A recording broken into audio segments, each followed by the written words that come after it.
So again, good morning. Welcome to our webinar this morning covering the wage subsidy schemes and where we are now today. My name is Kim Doyle. I am Tax Director with Grant Thornton. Apologies, I've just jumped on too fast there, sensitive. So I said I am the Tax Director here with Grant Thornton. I'm joined this morning as well by my colleague Michelle Dunn. And Michelle is Tax Manager with Grant Thornton. Michelle principally advises on the COVID-19 support schemes, along with employment tax matters, global mobility, workforce issues and related matters. I'm also joined by my colleague this morning, Amy Adams, Amy is our payroll manager. So Amy will be available to answer any questions that you may have later at the end of the webinar. We are delighted this morning to be joined by representatives from the Office of the Revenue Commissioners.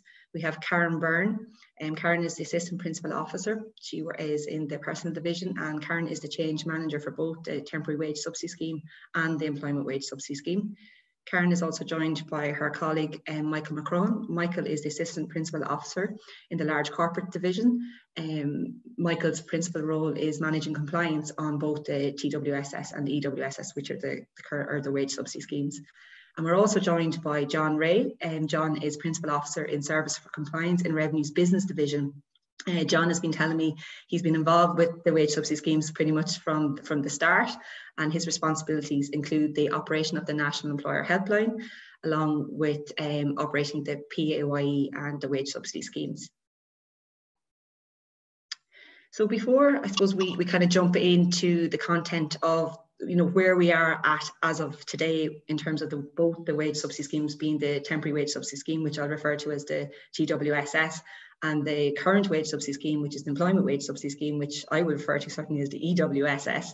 I thought it would be helpful to set the scene in terms of really the support that both the schemes have provided over the last number of months. And as we all know, these schemes were introduced by the government to assist employers deal with the impacts of the COVID-19 pandemic, which I suppose we're all well aware now we're 13 months dealing with those impacts.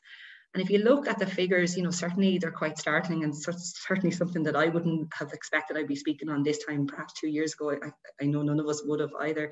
But if we look at the EWSS, we know it's in place since the 1st of September of last year.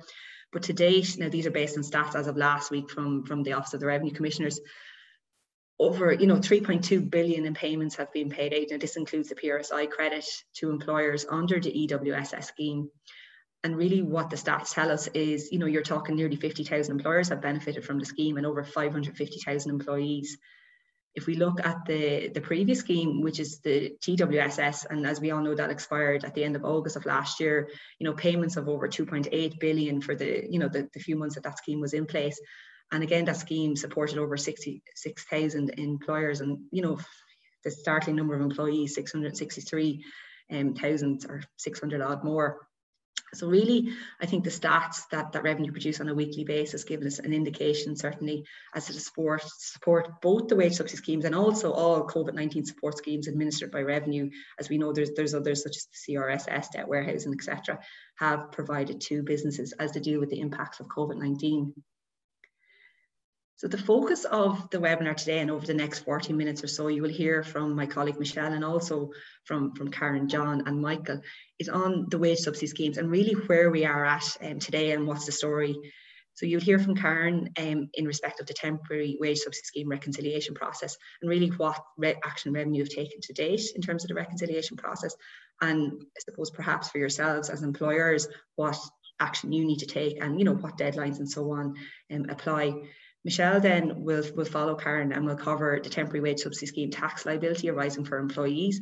Certainly this has been a very topical area for us at Grant Thornton in terms of our engagement with clients around the concession that's available, and Karen or Michelle will go through that in more detail. Michelle will also touch on the compliance checks for both wage subsidy schemes and then the ongoing self-review check that's built into part of the EWSS. So I'll now pass you over to Karen to, I suppose, lead us through the Temporary Wage Subsidy Scheme reconciliation process. Thanks, Karen. That's great, Kim. Thanks very much, and hello to everyone. And I just want to say thank you to Grant Thornton for having us here again. I know we've had a few webinars over the course of these schemes in the last 13 months, as we said, so it's great to be able to reach out to the members and just inform them in terms of this but we hope will be the final phase of the Twss in terms of the reconciliation. So what I'm just going to talk you through in the coming slides is just the whole reconciliation process, the timelines, and some of the screens that you would see as employers or as agents acting on behalf of the employers. So without going into too much detail on the background of what the schemes were, I think, you know, we've had enough sessions on what the schemes were and what they did, and Kim gave a great update there into what they actually meant financially in terms of support to employers and to keep the business operating, or even employees paid during the course of the pandemic. So the background is the Twss ran essentially in two phases, and the transitional phase, which we saw at the beginning, started from the 26th of March to the 3rd of May last year, 2020. And then the operational phase we moved into on the 4th of May to the 31st of August on the cessation of the scheme. And during that transitional phase, revenue were refunded the maximum amount of wage subsidy of €410 per qualifying payslip per week to employers. And the employer then calculated the subsidy payable to the employee based on what we called an average revenue net weekly pay, or an ARNWP. And they then made a non-taxable payment of the subsidy amount via the payroll system. And the employer was then advised by revenue at that time to hold any balance for a future payment back to revenue. So the difference between the maximum amount being paid and what they actually paid to the employee. And then during the operational phase, revenue provided those relevant details to the employers in what we called a CSV file or an Excel file, such as the MWWS, which was the maximum weekly wage subsidy amount, which was based on that ARNWP amount. And that was to assist the employer to pay the correct subsidy amount to each eligible employee.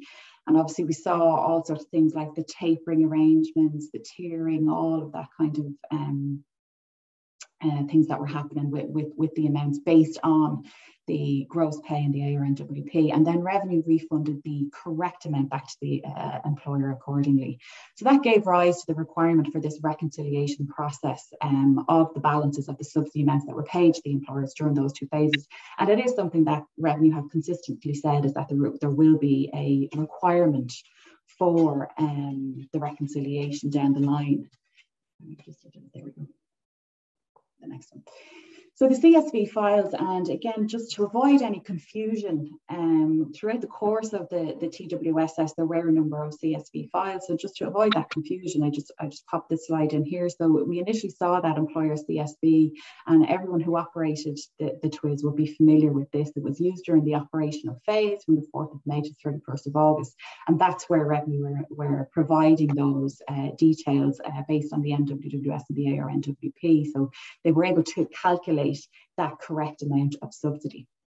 The subsidy paid CSV then, that was a CSV file that was made available to employers to upload and report the subsidy paid data that is required for the reconciliation process. And that was made available, I think, around August or September of 2020. And it is available on the Revenue website. And then, of course, we see the reconciliation detail CSV, which provides the full details of each payslip involved in the reconciliation process, and it's available to download in Ross. And again, the employer guidance that's available on the website goes into detail around the line item detail that's available in that reconciliation file. So if you're wondering what each line item means in that file, you will find it in the guidance document, which is now on version 2 since the 29th of March. So do keep an eye. If you did download version 1 initially and you haven't seen version 2, there's have been some changes, so please do go back and revisit that guidance document. There was also a Csv Calculator Spreadsheet which was made available at the time to assist employers with those calculations. So it's just to avoid, I know we've mentioned CSV files throughout the course of the scheme, so that's just some clarification there. And then that's just an example of what the CSV detail looks like. So you have your line items. And this will help now, you'll see coming forward in later screens, that for the reconciliation process, there are different versions of that CSV file and the detail contained in it, depending on the subsidy paid that has been reported. So in terms of the process for the reconciliation, now that it's live, and it has been live since the 22nd of March, the majority of the employers or their agents should have received this notification to the Ross inbox to inform them that the reconciliation is now available.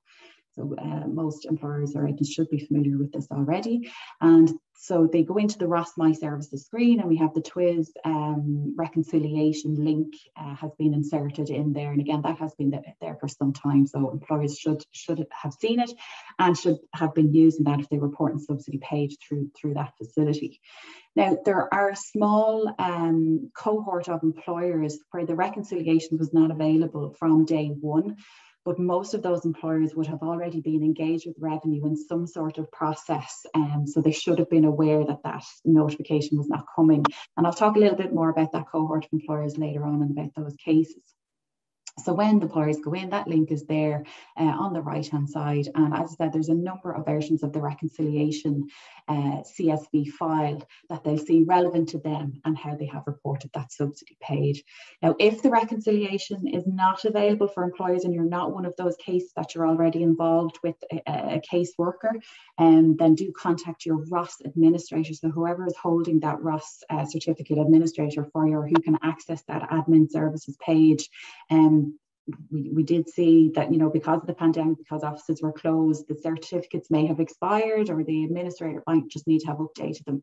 So in the first instance, contact your Ross administrator, and then if that's not working, then you can contact the Ross help desk. So subsidy paid reported then. So as I said, employers have been reporting this subsidy paid since last September, and where all subsidy paid for all payslips has been reported, they'll see these following screens. So I'll talk you through this first scenario is where all subsidy paid has been reported. So when they click into that link on the Ross My Services, this is what they will see. This is the screen, the reconciliation summary. It's a high-level summary table showing the amounts of Twss that were paid to the employers from revenue. And then there's the total amount payable in respect of the employees. So that's the payable amount that's based on the actual rules of the scheme and around the legislation and the eligibility. And then we see the total paid to their employees. And finally, then the amount that is owed to revenue there on the bottom of the screen. I don't know if it's quite clear. I'm on a small laptop screen here, so I can just about see it. And then at the top of the screen, there's also a link there to the employer guidance. So again, if you need to check what these balances mean, there's also info buttons there. And then there's a link to the guidance there that you can see just to understand what you're actually looking at on that screen. And then on the bottom of the screen, they can see to download the reconciliation detail CSV file. And that's what we call, in terms of where all subsidy has been reported, subsidy paid has been reported, they'll get the long version of this CSV file, and they'll be able to check that line item detail of their reconciliation. And then when they're happy with the details and they've reviewed everything, they can then accept the reconciliation up to the 30th of June, or they can also make any corrections and accept them. So at the bottom here, then you'll see there is information as to make inquiries if employers are having any difficulty.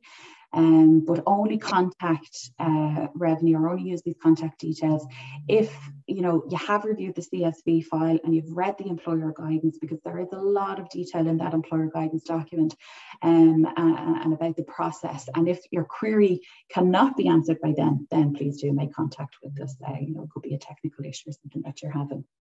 And then this is just a sample version of that long version CSV file where all subsidy paid has been reported. And again, you'll be familiar with the headers. There's a standard header in these. There's a note to the guidance document. It will show you where the status of each payslip if it has been reported. And then column O, I'm trying to struggle to see it. Here we go, is your reconcile balance there. Per payslip. So in this instance, €410 was refunded to the employer, where €259 was paid on that first line item there. €259 was paid to the employee. So the difference in the balance here is being recouped through reconciliation of €151. Excuse me. And then following on, just in terms of an employer who has reported all subsidy paid, then once they accept that and they're now in a position to make a payment of the balance owed, they can do so through the Ross facility. And again, most employers will be familiar with this screen. On the previous screen, where an amount was showed owing to revenue, so I might pop back to that sorry, it's pushed me forward and not back. Sorry, now 2 seconds. I'll just pop back to show you that balance there. So these amounts here, these do not show any payments that have already previously been made under the TWSS. So we did see cases where employers were making payments all the way through the course of the scheme, and they were making payments probably through the RevPay facility. That does not show up here. This is literally the reconciliation balance based on the subsidy paid that has been reported. The payments will be shown in the statement of account, and again I'll show you that later on. The final statement of account will show the final liability, but again in terms of the payment screen here, it's under the TWS or tax head, and this is the payment screen, sorry, and then go into, and then just your receipt again. People would be familiar with that payment receipt. So again, that was a full clean version of where an employer has reported all the subsidy paid. They've downloaded the CSV, they've reviewed it, they've accepted it, and they made a payment through Ross. So they're effectively done with the Twss and the Twss reconciliation. And we have seen a number of employers that have gone through that process from end to end. Excuse me. So the next phase I'll move into is where the subsidy paid has not been reported. So again, when they go into that link, the reconciliation link, the summary table here, again, it looks very familiar. The amount that's paid by revenue to the employer, so I think it's around 11,000 on that screen. Then there's a 0 as the total paid by the employer to the employee. So essentially the payable amount is 0.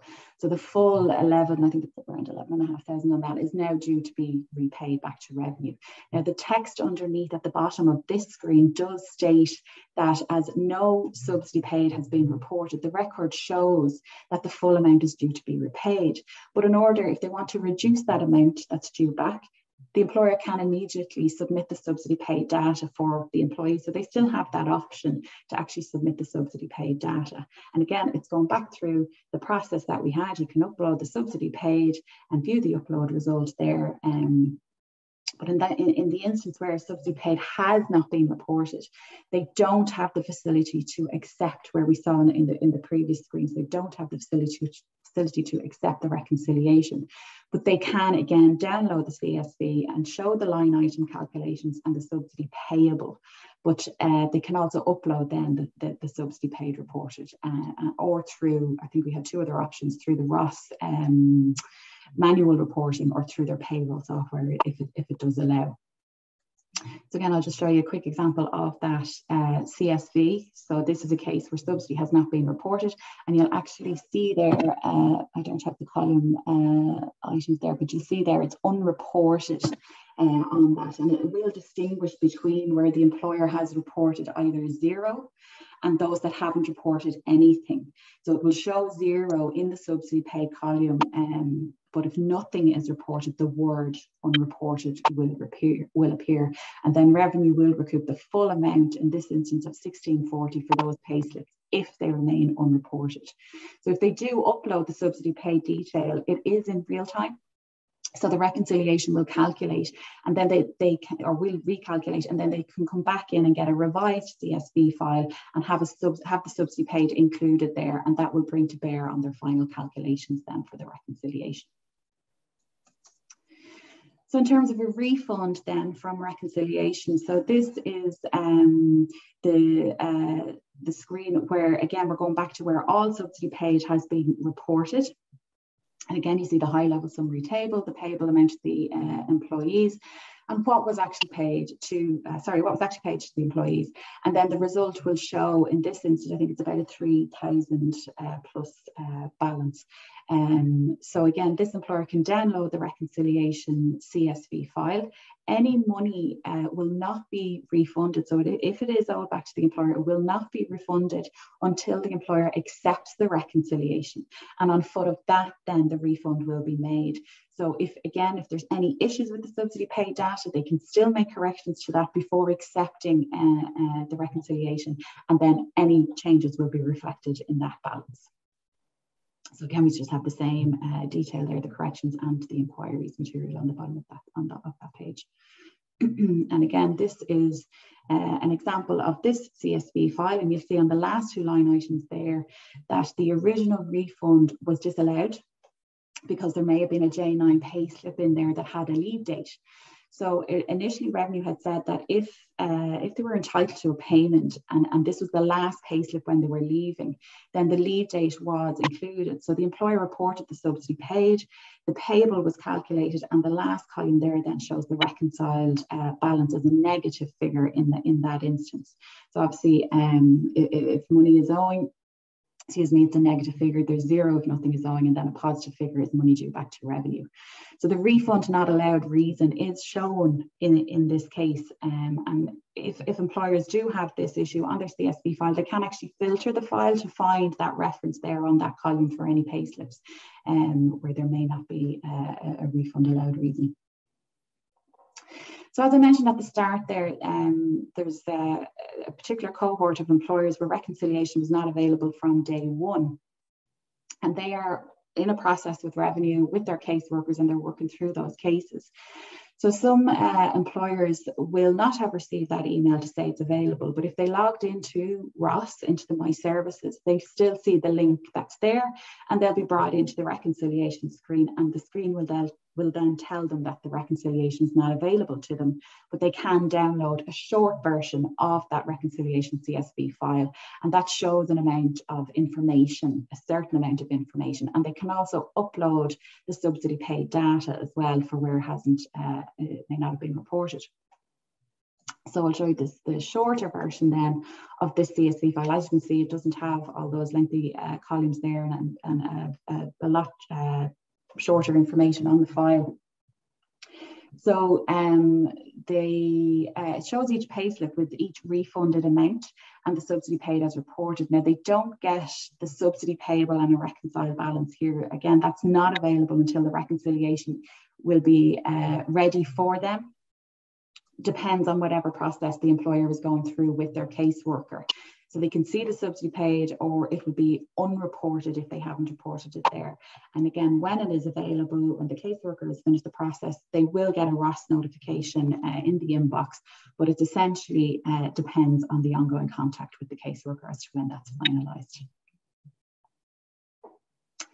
So then accepting the reconciliation then. So again, we're familiar with the screens here. So you go through the reconciliation screen, you're happy with the details and you're happy with the figures.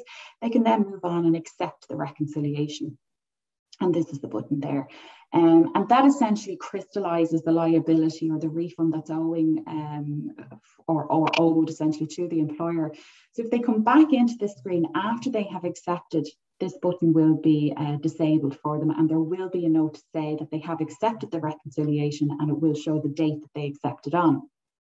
So once that happens, a statement of account will then be sent to the Ross inbox, and then the employer can still make corrections if they find something or they forgot to correct something. And again, it will auto recalculate the final liability, and it will be brought to bear on the account. So again, we're all familiar with the Ross inbox, and your statement of account pops in there, and that doesn't essentially happen in real time, statement of account, but it will issue overnight. So any changes to the payroll prior to accepting the reconciliation will result in a real-time recalculation of the reconciliation. When they accept it that night, a statement of account will process and will be available the next day. Now, obviously, if it's over the course of a weekend or something that the reconciliation is accepted, it'll be the Monday night before it issues. So in the revenue record, you'll see the statement of account has issued, and you can click in behind that detail to actually see the statement of account. And there's just an example of the statement. Again, we're probably all familiar with that, but it will show you there, as I said earlier, any payments that have been made throughout the course of the scheme. This is your wage subsidy amount that was paid, and then the reconciliation balance that has been calculated, and then the balance that's owing there, and then your final statement balance on that. So in terms of paying down the Twss due or the debt warehousing option, so if an employer is owed a refund, it is refunded back to the bank account details that are on record or that were on record that they were using for the Twss. And then employers can also avail of the debt warehousing if they have a liability and have difficulty meeting the payment and are also eligible for the debt warehousing scheme. If they're already in the debt warehousing scheme, then the liability will automatically be warehoused once the reconciliation is accepted. So again, it goes back to that key issue of accepting the reconciliation. If there's a repayment of Twss and they're not eligible for debt warehousing, they can pay the balance on Ross via the RevPay facility with a debit or credit card or through the bank account details. Now, currently there is no facility for a phased payment arrangement. Now, it is under development with the Collector General's, excuse me. And once that's available, the details will be published. But employers can agree to a self-administered phased arrangement with revenue. They'll have to make contact until that automated facility is made available. So essentially there is an option, it's a self-administered option, but it's not through the formal procedure as we know it under the Collector General's arrangement. And then closing out of the Twss. So it must be finalised before the 30th of June 2021, and that's the deadline that has been set. So employers should go in, they should review, download their CSV file, review it, make sure they're happy with it. If corrections need to be made, upload the subsidy pay data again, make those corrections and accept. You have to click that accept button for the process to crystallise and finalise. So if after the 30th of June, the employer has not reported all of the subsidy paid data, the reconciliation calculation will set that amount to the subsidy payable to 0 for all employees. So it will be essentially that no subsidy paid has been reported.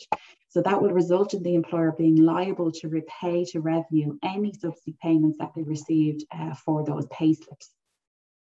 And again, if after the 30th of June, the employers have reported all subsidy paid but not accepted the reconciliation, revenue will deem it accepted and a notification will issue to the Ross inbox for any amounts that are due, and normal collection and enforcement procedures will commence. So that just moves you on then to the final slide of further guidance. As I said, we're on version 2 of that employer guidance for reconciliation. It's a specific guidance document that was developed aside from the Twss guidance document. So it is up there, version 2 on the website. There is a reconciliation information hub on the website as well. Obviously the Section 28 in the Emergency Measures Act that we saw that enacted the Twss scheme.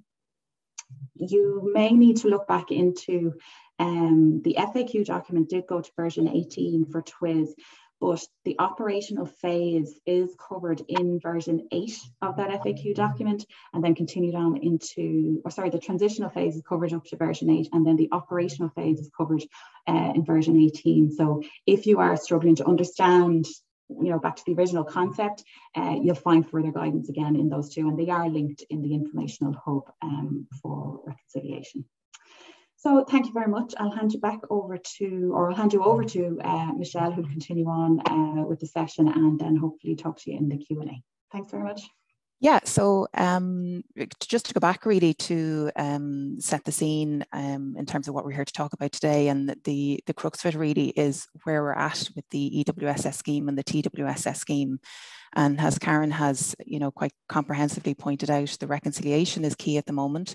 There's 3 other matters as well that are in hand. One being the TWSS tax liability that's arising for employees at the moment. There's also the ongoing compliance checks, and there's the self-review process through where somebody is participating in the EWSS. So just to kick off with the TWSS tax liability. The tax liability wasn't taxed through the PAYE real-time system. So employers weren't required to operate PAYE on the subsidy being paid to the employee. So where we're at now is that the TWSS subsidy is taxable in the hands of the employee. So a tax liability has arisen for those employees. On the 15th of January, there was a preliminary end-of-year statement made available via my account for those employees. So typically where somebody was in receipt of the TWSS subsidy during the year 2020, a liability now has arisen, a tax liability. And it's a liability with respect to income tax and USC payments. So on average, for example, if a tax liability of €1,000 arose for the employee, there's a knock-on effect potentially down the road of a €20 reduction in monthly take-home pay. And I'll go through where that's arising in a moment. So with respect to the tax liability arising, there are three options with respect to payment. The first, and typically revenue will default to this method of collection of the tax, and that is to adjust the employee's tax credits and rate bands over a 4-year period with effect from 2022. So to go back to my example, that €1,000 liability being collected over that 4-year period will have a knock-on effect of a €20 reduction in net take-home pay over a month over that 4-year period. The next option for payment is for the employee to make a full settlement of that immediately. They contact revenue and they pay the liability either in full or partially through the Revenue My Account system. If they pay partially, the balance then will default to being collected through the tax credit system, again from the year 2022. The final option, and certainly something we're talking to a lot of employers about at the moment, is the ability for the employer to pay the tax liability on behalf of the employee. Revenue have launched a concession in this regard, and I'll just take you through some of the details on that if you want to just kick on to the next slide there. Amy, thanks. So as I've said, there is a concession at the moment. We're relying on information as published on the Revenue website. We are expecting further guidance. The guidance was expected by the end of March. What we've been notified by Revenue so far is that it's going to be available in the near future. There's no date as yet on that, but as I've said, there's considerable interest in this particular concession, and there's a lot of people waiting this guidance before they move forward to paying the liability on behalf of their employees. So the Revenue website details some conditions and areas to be satisfied in order for the employer to pay this tax liability. So first, the employer must demonstrate that there's been some discussion between the employer and the employee, and that the amount being paid is with respect to the TWSS tax liability.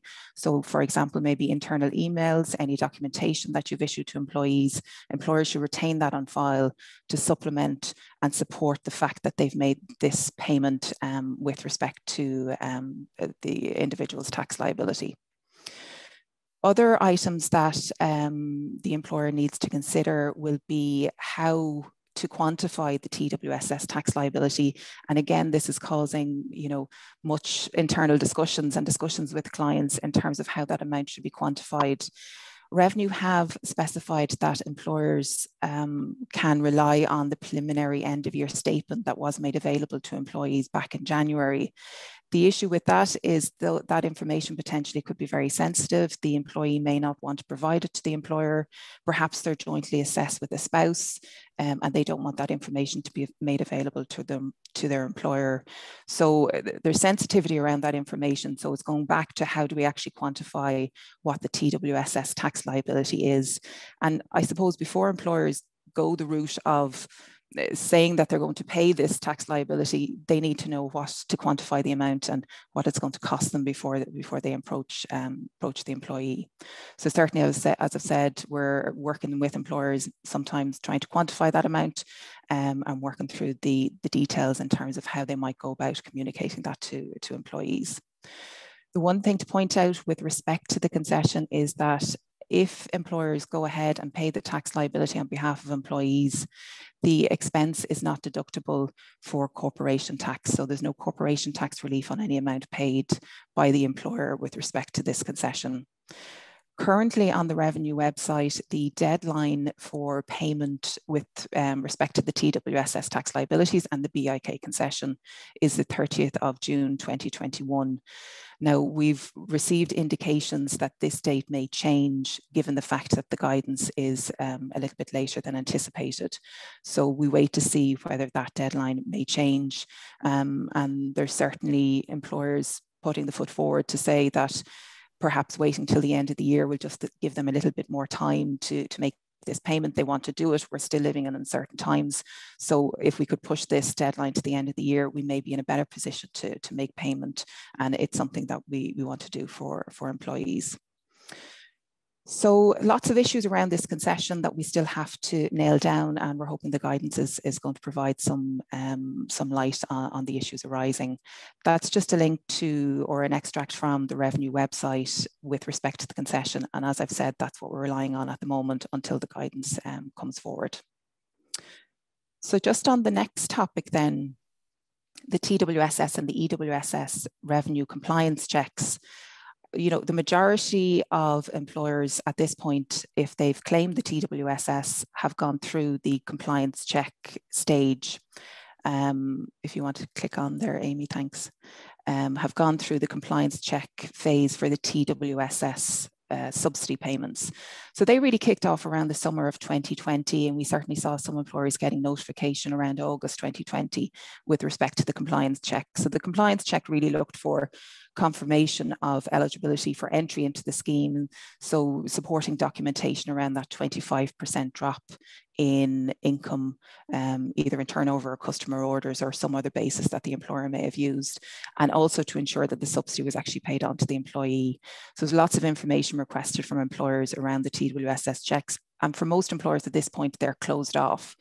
Now, some employers haven't engaged with Revenue on this, and we received notification during the week that Revenue will be reaching out to any employers who haven't engaged with them. And it's anticipated there will be a deadline put on this in terms of interaction back from the employer to Revenue of the 17th of May this year. So it's extremely important that employers reach out to Revenue and as a minimum engage with them on the compliance check. At the time, there was a very tight turnaround time of 5 days in terms of getting back to Revenue. And I think Revenue are very accommodating in terms of working with employers if they couldn't meet that deadline. So it's obviously vitally important that employers engage with Revenue on this if they haven't done so to date. So to move on to the EWSS compliance checks, the large-scale compliance check hasn't been undertaken by Revenue as yet. That will come down the road, and we'll get details in due course around that assurance check. But what we have seen come through from clients is a real-time assurance check from Revenue. So, for example, Revenue may have undertaken a review perhaps of VAT on sales, and where that VAT on sales may not have demonstrated a 30% decrease in turnover, Revenue have reached out to those employers and requested information pertaining to the basis of their entry into the scheme. So the employer in that situation will be going back to Revenue to demonstrate, okay, the VAT and sales don't demonstrate the 30% decrease, but they had a basis for entry into the scheme, and a robust approach to Revenue will be required to outline the reasons why they entered the scheme and engage with the Revenue and provide the information as necessary. Now, there's roughly, we've seen maybe a 7-day working day turnaround time on those compliance checks. So again, a tight time frame. So I would recommend that employers have that information to hand, have the information around their projections, particularly projections may differ quite a lot from the actual turnover. So it's important to document point in time information to assess why you went into the scheme and what the business environment was at that point in time. So as I said, we're going through real-time checks at the moment. We wait for the compliance, the large-scale compliance check on the EWSS in due course. So just the next slide there. Thanks, Amy. Okay, so just to finish up on the EWSS and the ongoing compliance check, or ongoing self-review, sorry. So as employers will know, as part of the EWSS scheme, you are required to undertake an end of month self-review to look at your turnover for the 6-month period. So employers in the scheme at the moment will be looking at the 6-month period from January to June 2021. So as we move through the months, we're obviously moving from a projected situation to an actual turnover situation. So it's constantly reviewing that actual versus projected figures against the 30% decrease as we move through the 6-month review process. So you're completing that review at the end of each month and assessing whether you should be in the scheme or not. So at the end of a month, you document whether you're entering the scheme for the following month or whether you need to deregister and come out of the scheme. But one thing that's very important, and again, when we're talking to employers, there may be something that we're talking to them about. There may be something during a month that triggers an event that may, where they may need to reconsider whether they should be availing of the EWSS scheme or not. So for example, there may be some large unexpected order that occurs during the month that they didn't foresee in their projections, arrives in, and possibly knocks them out of the qualification for the EWSS scheme. So at that point, it's the employer needs to sit back, do the self-review process. They shouldn't wait until the month end. They should do that mid-month when that unexpected event happens. And again, it may be a case that that event may not put them within the 30% decline in turnover. So they may have to exit the scheme, but it's vitally important that, again, the point in time documentation is maintained and reviewed so that the employer can demonstrate to revenue that up to that point, they did not anticipate that unexpected income. They entered into the scheme on a valid basis up to that point, and it's from there on that they're deregistering from the scheme because of the fact of this unexpected event. And they're not going to register for the scheme going forward. Now, they do not have to historically go back and exit from the scheme and repay the subsidy if there was a valid claim up to that point in time. So again, going back to the point in time documentation and making sure that's robust to support your claim up to that point and not from there on forward. So there's just 2 extracts there from Revenue's manual on the EWSS scheme. Really supporting what I'm saying there, in that the revenue expect you to be able to demonstrate your assumptions and underlying reasons for entering the scheme, but they do, allow for any unexpected events, or if you need to make a change in your budgets and your projections, for example, that may occur through the scheme, but it's important that you have robust information to support any changes being made.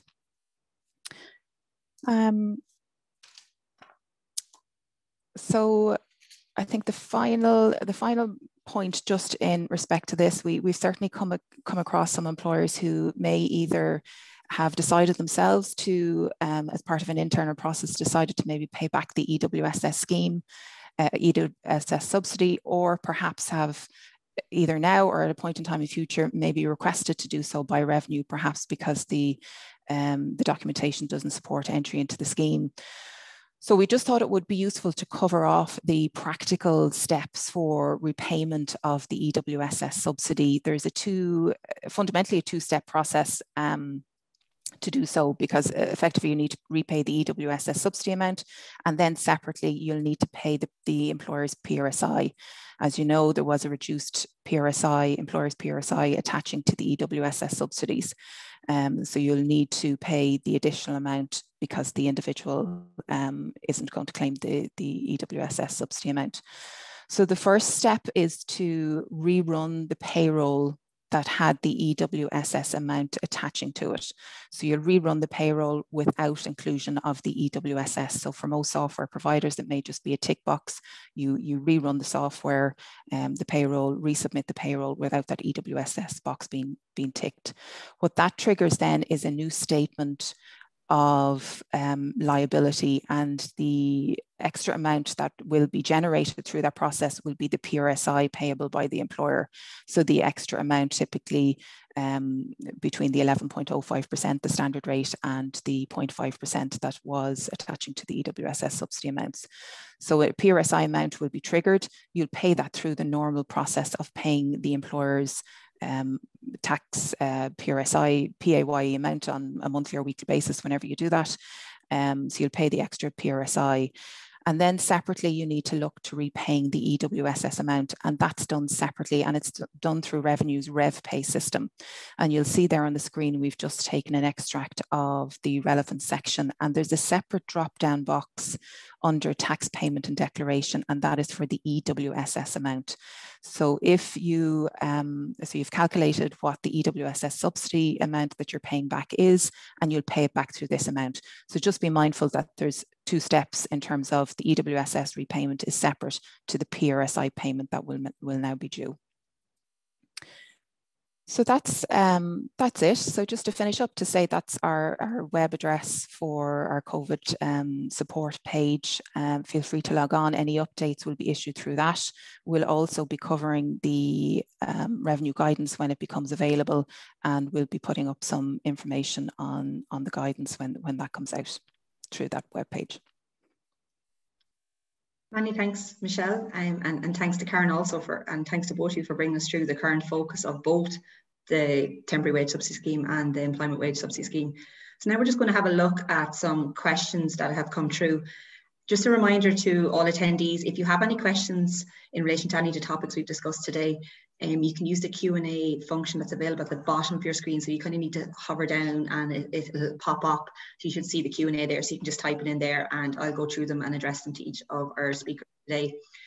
So one other final point as well, and I was meaning to mention at the outset, but thanks to my colleague Amy, she did put it into the chat function. It's just to let everyone know that this session has been recorded and will be available shortly afterwards, along with a copy of the presentation slides. So we will send them that content out to everyone who has registered for today. So just looking at the questions that we've received so far, and I'm actually going to take the first one, and then I think I'm off the hook anyway from what I can see, is the first question that popped up was in relation to the accounting treatment, and certainly that's how I read it. So if the person who did pose that question, if I had picked it up wrong, please type in another question. But generally it seems to be around like, how do we account for, I suppose, both schemes, the TWSS and the EWSS. Now, the accounting treatment will really depend on whether you're counting under FRS 102 or IFRS. Now, under, I suppose, FRS 102, any income received under the wage subsidy schemes will be classified as grant income, and it'd be grants related to revenue, and under IFRS, it would be grants related to income. Specifically, the question is asked, can you net, I suppose, the grant off against the related wage expense? And under FRS 102, the answer is no. So the employers, you cannot offset, I suppose, grant income against the related expense. What you need to do is present the gross amount receivable as either other income or grant income in the income statement. Now, under IFRS, the position is slightly different, and there is the option to either present it gross under other income, or alternatively, you can deduct it off against the related expense. It really depends, and there's a lot of kind of caveats, as we know, around FRS 102 or IFRS. But generally, the journal entries, you'll be looking at debiting your bank or debtors if there's a slight delay, and then, as I said, crediting your grant income in your income statement. So I think that's the first question certainly we've been asked. So just looking at some other questions that are coming through and have come through. Amy, I'm actually going to call on you and direct this one to you, and please feel free to pass it on now if you prefer to John or Michael or Karen. But it's around the reconciliation statements, but particularly, I suppose a question that's coming through is, if the figure is higher per revenue statement compared to what the employer may have had on their own record, are you coming across, I suppose, from your experience on the payroll side, is there any common reason for this? Sorry, Amy, you're on mute there. Sorry, can you hear me now? Yeah. So yeah, we've seen a couple of these coming through with payrolls, and there are a few different reasons. The first thing we would ask people to do is check the reconciliation data that they provided to Revenue way back pre-October. So what they uploaded in form of CSV to make sure that they did record it properly. But as Karen mentioned on her slides, it should pop up on your new reconciliation that you've popped down if your data wasn't reported. So that could be one of the reasons. Another reason that we are seeing is in terms of some of the payroll softwares. So we've seen it particularly with some of the Sage software, that when we submitted the April 2020 payroll, the software hadn't actually updated correctly to allow for the temporary wage subsidy scheme, and it included the amount of the net wage subsidy in with the gross pay, which in turn tapered down the subsidy to zero when we see the reconciliation coming through now. So if that is happening and you are seeing it, do get in touch with Revenue, send in my inquiries. Typically the fix is that you will have to make a manual adjustment on the April 2020 submission to reduce back down the gross pay to what it actually was per the payroll software. So we are seeing that happening quite a bit, particularly with Sage software. And as Karen mentioned, it is a real-time reconciliation. So once you've made that adjustment, your reconciliation will update and it'll reduce down. So employers should have kept a record of what they expected to pay back. And if they're seeing it that it's much larger per the reconciliation, that's one of the first things to look at. And if, again, you can't figure out what it is, get in contact with Revenue and they should be able to, it may be something more technical that they'll be able to help you with. Many thanks, Amy. I'm not sure if Karen, John or Michael on the Revenue side wants to jump in on that. Well, the question there talks about the RNWP difference between what the employer calculated. Oh yeah, I was going to come to that in a moment. Okay, yeah. It was just in relation to, I suppose, Amy's comment. Just before we move on to that, John, I think there's a question after coming to that's linked, maybe perhaps Amy to your side, or maybe John, you will need to jump on this. It's if you cannot see the EWSS tax as an option under Rev Pay, is that due to the taxes you were linked to? So is there any insight into that? Maybe Amy on your side, or John or Michael, Karen? I didn't think there was. I thought that all the tax heads were available. We can check it out. But if they can see the reconciliation, then they're registered for the tax head. So there shouldn't be a link to it. I would say, Kim, possibly if that, it's by the sounds of it, it's probably from a tax agent. And certainly if you may not be registered for PAYE taxes for that particular client, you may not see it. And also, Michelle, so you also have to be registered for EWSS agent if you're an agent. So even where we provide payroll services and we are registered as the financial and payroll agent, unless we do an agent link for the EWSS as well, we may not have that under an option. So if they are a tax agent, they will need to do an agent link for that tax ed also. Mm-hmm.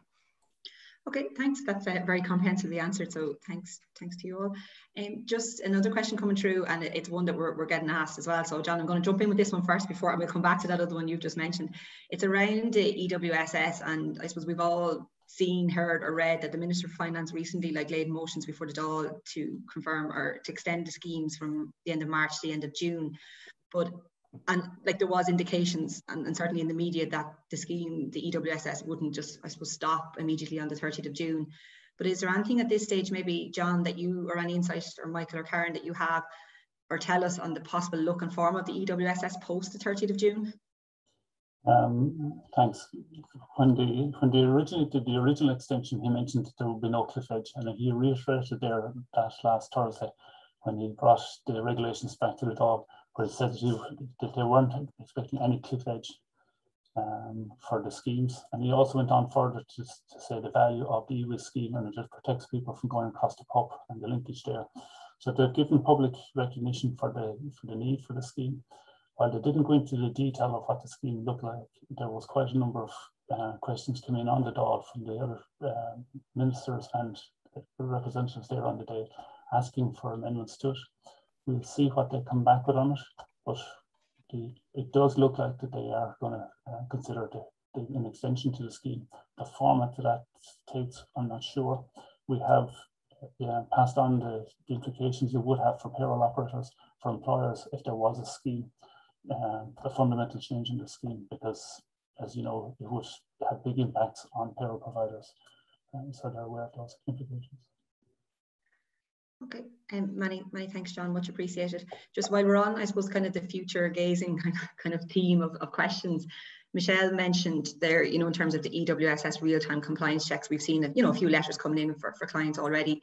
But in terms of the kind of more formal EWSS compliance check program, is there any insight that you can give it at this stage into that? Maybe, I don't know if this is Michael or John. Can you just tell us a little bit more on the EWSS compliance program on your side? Well, most of the Ewss compliance program has been done based on real-time risk, based on the submissions made by the employers. We are looking at that on a regular basis. There's a lot of engagement going on with employers where there are unusual reports being made. There have been a few cases where Ewss payments have been paused for the employers while the employers resolve questions that revenue have for them.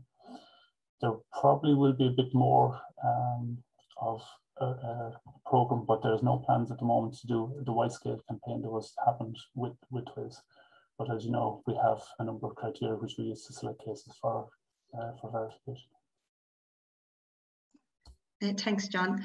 Just again, and back to the question that I think you referred to earlier, John. I'm just going to, I suppose, summarise it as best I can, just for everyone else's benefit.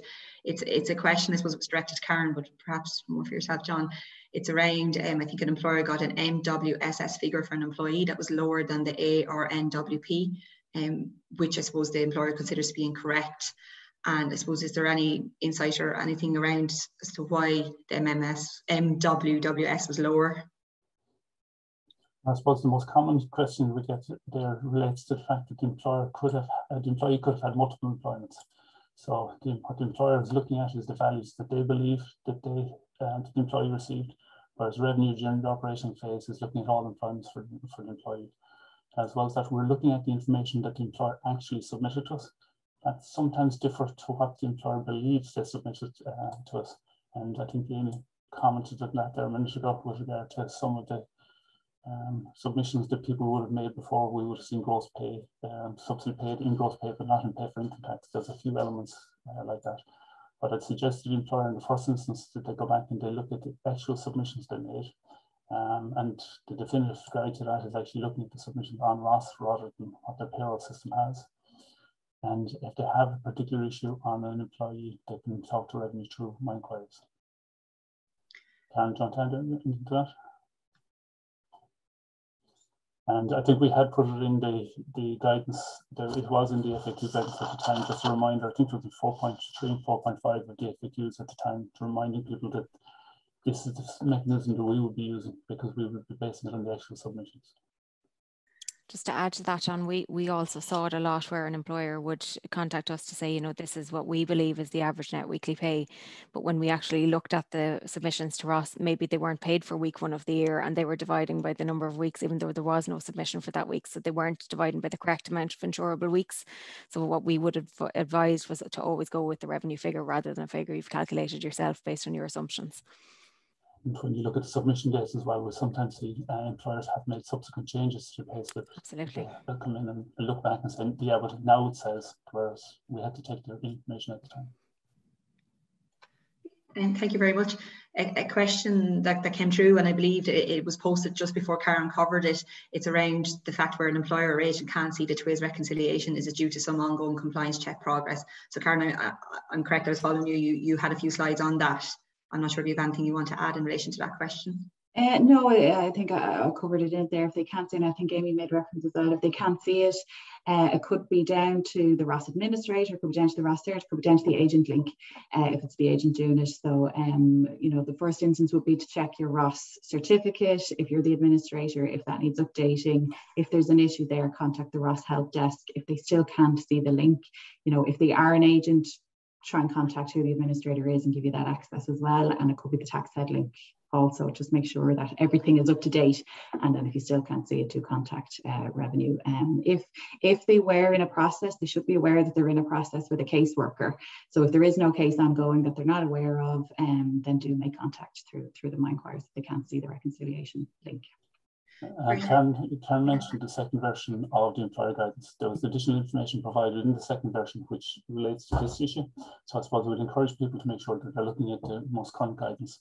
And can you also encourage people to actually read the guidance? We've been surveying the employers and agents to contact the employer helpline, and it's a lot less people are actually admitting on the phone, so we're not quite sure how many have actually read the guidance compared to their saying on the phone, but the number of people who read the guidance is below what we would expect.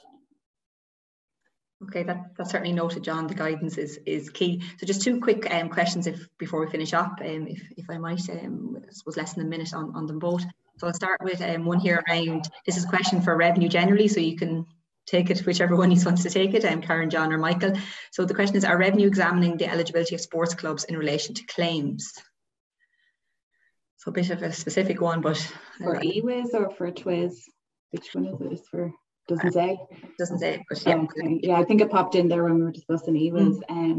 I mean, it's not specifically targeted to any particular sector or industry that I'm aware of. The compliance checks, there are a number of criteria, as John said, on those compliance checks.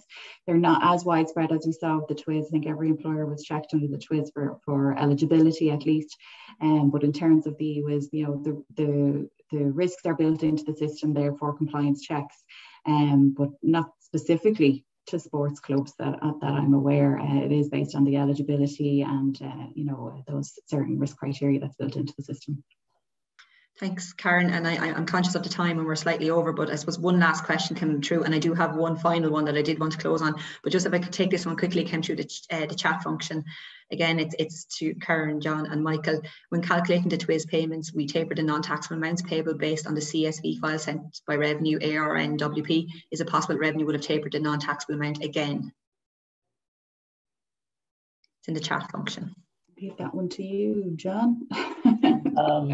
No, we wouldn't double taper, but we will go back and recalculate it from first principles each time. If there's a particular example of what I would say, that I would suggest that they can contact us if they believe that there's an error in the calculation there. But I haven't seen any reports of anything similar to that.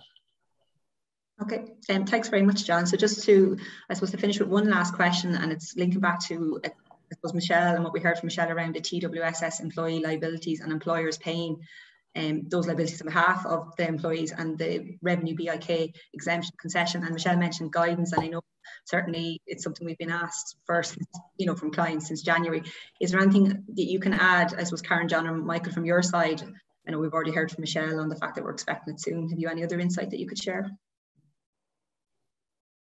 No, in terms of the update, that is the advice we've been given. It is under review with our personal tax policy division. So I suppose as soon as we know and as soon as it's ready to go, we'll be published and we'll be informed accordingly.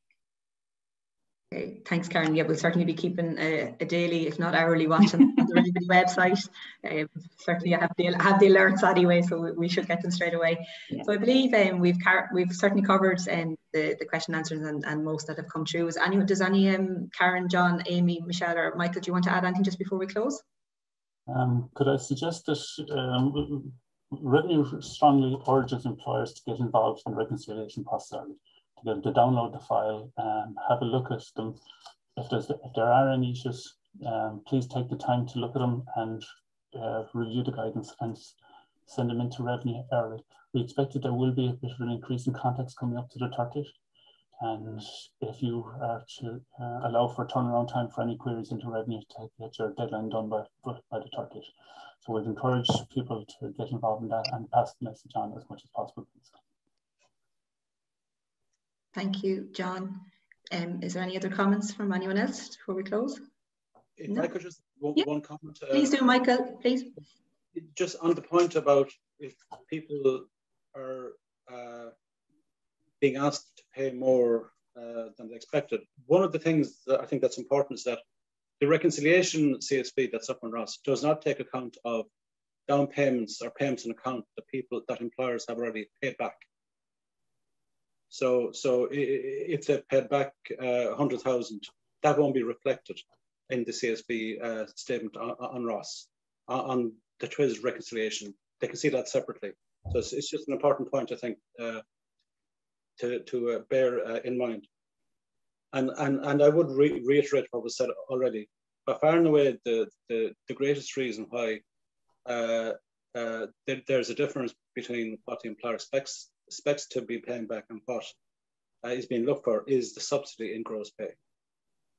And it's just a matter of correcting the payroll. It will update overnight, and you can see the balance due coming down before your eyes. So that is by far and away, in our experience, the greatest reason why there's a disparity between what the employer expects to pay and what they actually are being told.